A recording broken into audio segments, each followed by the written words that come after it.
Vay kesala diyem livrane. O am gade xud xozun. Gade me kandırmış kirne. HDP wan kandırmış kiriye. Wan biriye.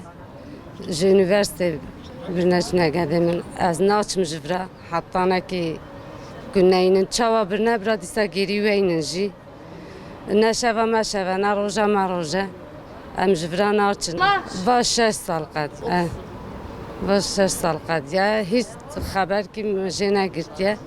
Ez yatma bira 16 17 habin 18 hab hatına. İnşallah tev verin. Telefon kir telefona der neket. Em pe hesyan. Ji Sakarya, ji üniversite. Telefon kir telefona der neket. Bavî çû. Naxwane bû. Av. İşte hatına. Tijî were, tijî teslim bibe. Ceza tine, tişkî tine. Devleta me güçlüye. Devleta me merhametliye. Were. Benim kızım okuyordur. Anadolu Lise mezun oldu. 4 sene üniversite öğretmenlik sosyoloji kazandı Balıkesir'de.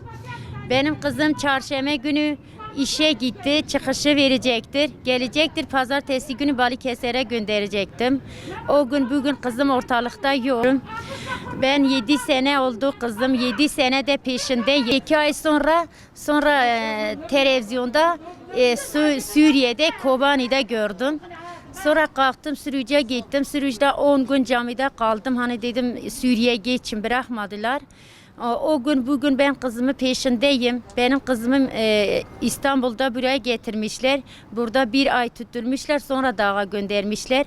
Ben hakkımı olan hakkımı evladım istiyorum. Benim evladım HDP nasıl kandırdılar, nasıl götürdüler. Eğer onlarda biraz şeref, gurur, hasiyet, vicdan varsa benim kızımı göndersinler.